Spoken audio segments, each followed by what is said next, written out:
The acrid smell of burning silk filled the air as I watched my wedding dress go up in flames. My sister, Victoria, stood by the fire pit, a cruel smile playing on her perfectly painted lips.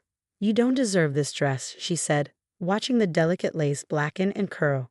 "You don't deserve any of this, Emily." My name is Emily Chen, and at 28, I was watching my sister destroy what should have been the happiest day of my life. But as I stood there in our parents' backyard, watching $5,000 worth of handmade silk and lace turn to ash, I felt something unexpected, not despair, but a strange sense of calm. "Are you done?" I asked, my voice steady despite the chaos in my chest. Victoria's smile faltered slightly. She'd expected tears, hysterics, maybe even for me to call off the wedding. That's what she wanted after all. Instead, I just stood there, watching her mask of superiority crack just a little. "You can't seriously still be planning to get married tomorrow," she scoffed. "You have no dress, Emily. What are you going to do, walk down the aisle in jeans?" I smiled, a small, knowing smile that seemed to unsettle her more than any amount of crying would have. "You really should have asked about the other dress, Victoria." "What other dress?" Her voice sharpened, the confidence in her tone wavering. I didn't answer, just turned and walked back into the house, leaving her standing by the fire pit. As I climbed the stairs to my old bedroom, I thought about how we got in here. Victoria, the golden child, always perfect, always praised. And me, the quiet one, the one who worked twice as hard for half the recognition. When I'd announced my engagement to James, a successful architect I'd met through my interior design work, Victoria had seemed supportive. Too supportive. I should have known something was wrong when she insisted on keeping my wedding dress at her house for safekeeping. What she didn't know was that I'd learned from a lifetime of her sabotage. I'd ordered 2 dresses. The first, the one now burning in the backyard, was beautiful but obvious, exactly the kind of dress Victoria would expect me to choose. The second, hidden safely at my best friend Lisa's house, was something else entirely. My phone buzzed with a text from James. "Everything okay? You've been gone a while." I typed back quickly. "Perfect." Victoria took the bait. "Everything's going according to plan." Another buzz. "You're incredible. Can't wait for tomorrow." I smiled, thinking about what was coming. Victoria had always underestimated me, treated me like I was naive, incapable of standing up for myself. But tomorrow would change everything. Opening my laptop, I pulled up the security camera footage I'd secretly installed by the fire pit. Victoria was still there, watching the last bits of silk turn to ash, her satisfaction clearly visible in the infrared light. I saved the video file carefully, evidence of what she'd done, though that wasn't even the worst of it. My phone buzzed again, this time with a message from my private investigator. "Documents received. Everything you suspected about the foundation money is true. Moving forward?" "Yes," I replied. Time to show my sister what unworthy looks like. Victoria had no idea that while she was busy plotting to ruin my wedding, I'd been quietly investigating the charitable foundation she ran. 3 years of misappropriated funds, fake donations, and personal expenses disguised as charitable works. Tomorrow, she wouldn't just be watching me walk down the aisle in a dress she didn't know existed. She'd be walking into a trap of her own making. A soft knock at my door interrupted my thoughts. "Emily?" It was our mother, her voice tentative. "Victoria said there was an accident with your dress." I opened the door to find her standing there, worried lines creasing her forehead. Behind her, Victoria lingered in the hallway, no doubt waiting to witness my breakdown. "It's fine, Mom," I said calmly. "Everything's going exactly as planned." Victoria's eyes narrowed. She knew me well enough to know when I was hiding something, but for once, she couldn't figure out what it was. "But your dress?" our mother pressed. "The wedding's tomorrow." I hugged her gently. "Trust me, Mom. Tomorrow is going to be perfect." As I pulled away, I caught Victoria's reflection in the hallway mirror. For the first time in years, I saw something in her eyes I'd never seen before. Fear. She knew she'd miscalculated, but she had no idea how badly. I closed my bedroom door, leaving them both in the hallway. Sitting down at my old desk, I opened one last email, confirming tomorrow's arrangements. Everything was in place. The dress, the evidence, the officials who would be attending the wedding, and my special request. Victoria thought she was teaching me a lesson about being unworthy. Tomorrow, she'd learn one about underestimating the quiet one, the one who watched and waited and planned. Tomorrow, I wasn't just getting married. I was getting even. The morning of my wedding dawned bright and clear. I stood in Lisa's guest room, where I'd secretly spent the night looking at myself in the mirror. The second dress, my real wedding dress, was everything the burned one wasn't. While Victoria had expected me to choose something traditional and safe, this dress was bold, modern, and absolutely stunning. "You look incredible," Lisa said, adjusting the crystal-studded train. "Victoria's going to lose her mind when she sees you." I smiled, thinking about what else my sister would be losing today. That's just the beginning. My phone buzzed with a message from Detective Sarah Martinez. "In position. Guests arriving now." Perfect. At the church, I could hear the murmur of arriving guests through the heavy wooden doors of the bridal suite. My mother burst in, her face flushed with panic. "Emily, where have you been? Victoria said you disappeared last night, and after the dress. We've been worried sick." Behind her, Victoria swept in wearing her maid of honor dress, her expression a careful mask of concern. But I caught the slight tremor in her hands, the uncertainty in her eyes. "The dress," she said, her voice sickly sweet. "Emily, I'm so sorry about the accident. Maybe we should postpone." "No need," I replied calmly, opening the garment bag that held my real dress. "I've got everything under control." The color drained from Victoria's face as I pulled out the stunning gown. Mom gasped, her hands flying to her mouth. But how?" Victoria stammered.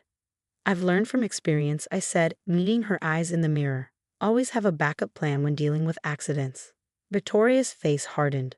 "What are you implying?" Before I could answer, there was a knock at the door. Lisa opened it to reveal Detective Martinez, dressed elegantly to blend in with the wedding guests. "Ms. Palmer," she said, addressing Victoria, "could I have a moment of your time? It's about the foundation." Victoria's perfectly maintained composure cracked. "The foundation? I don't. This isn't the time." "Actually," I cut in, smoothing my dress, "this is exactly the time.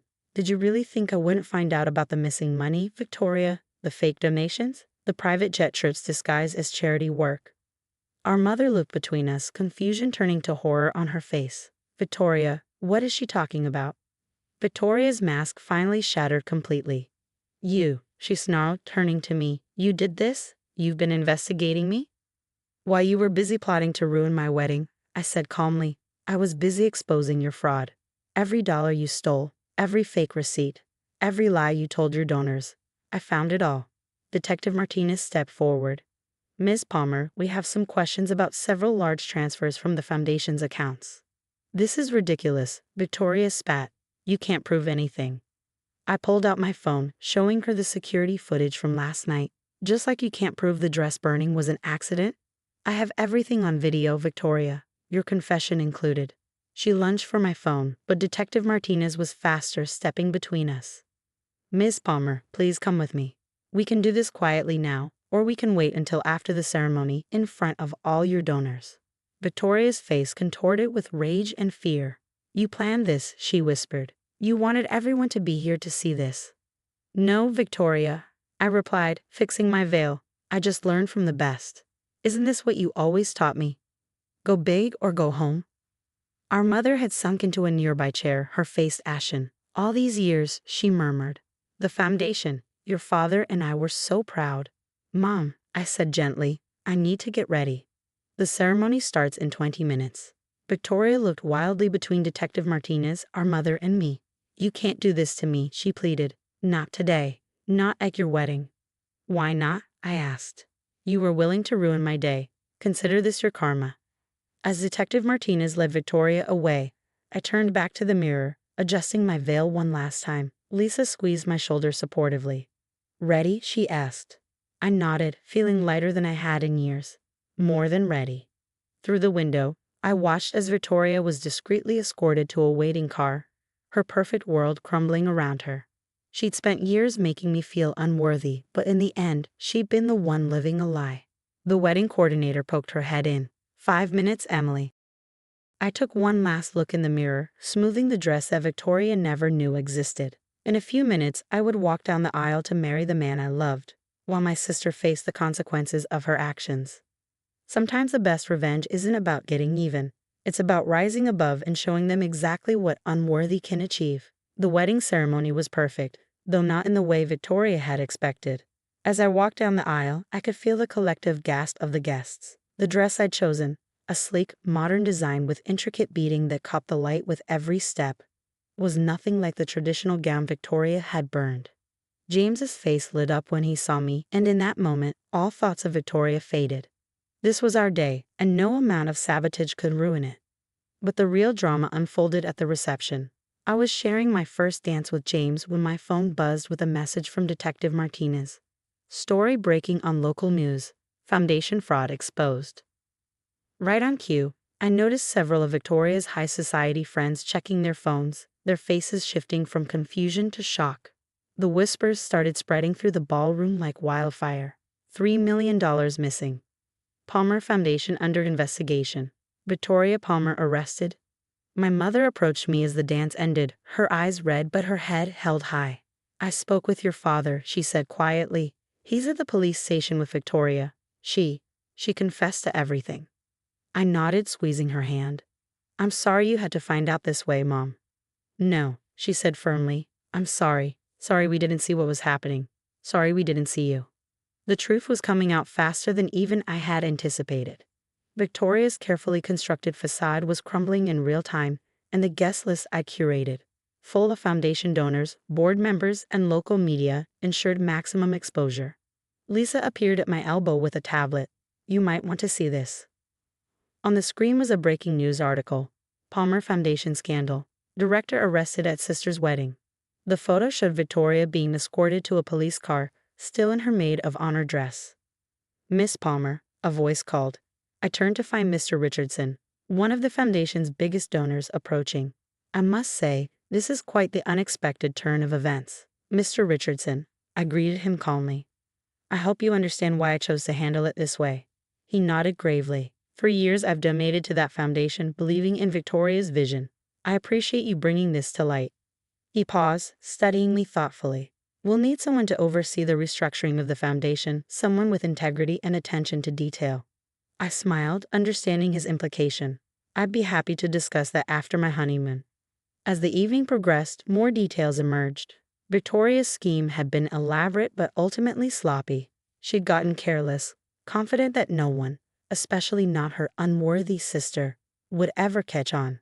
Around midnight, as the reception was winding down, I received another text, this time from Dad. Victoria's being held without bail. She's asking for you. I showed the message to James, who wrapped his arm around my waist. It's your call, love. After a moment's consideration, I replied to Dad, tell her I'll visit when we return from our honeymoon. She has 2 weeks to think about what unworthy really means. Later that night, in our hotel suite, James and I finally had a moment alone. You know, he said, loosening his tie, when you told me about your plan to expose Victoria at our wedding, I thought you were crazy. I laughed, kicking off my heels. Crazy like a fox. The dress thing was brilliant though, he admitted. You knew she wouldn't be able to resist ruining it. Victoria's always been predictable in her cruelty, I said. She never understood that her worst actions brought out my best planning. The next morning, before leaving for our honeymoon, I visited my old bedroom one last time. In the back of the closet, I found a box of childhood memories, report cards, awards, achievements that had always been overshadowed by Victoria's louder, more celebrated accomplishments. Ready to go, James called from downstairs. I closed the box, leaving it behind. I didn't need those reminders anymore. The media coverage of Victoria's arrest and the foundation scandal continued for weeks, but I was too busy enjoying my honeymoon in Bali to pay much attention. Sometimes Lisa would send me updates, Victoria's bail denial, the growing list of charges, the former employees coming forward with more evidence of her fraud. But the sweetest moment came in a letter I received from Victoria, forwarded to my resort. You planned this perfectly, didn't you? Made me think I was ruining your wedding when really, I was walking right into your trap. I underestimated you, Emily. I always did. I folded the letter and watched the sunset from our private villa. Victoria had spent years making me feel unworthy, but in the end, she'd been the architect of her own downfall. Sometimes the best revenge isn't just about getting even. It's about showing them exactly who you've become while they were busy underestimating you. And as for that burned wedding dress, its ashes were proof that sometimes you have to let something be destroyed to build something better from the ruins.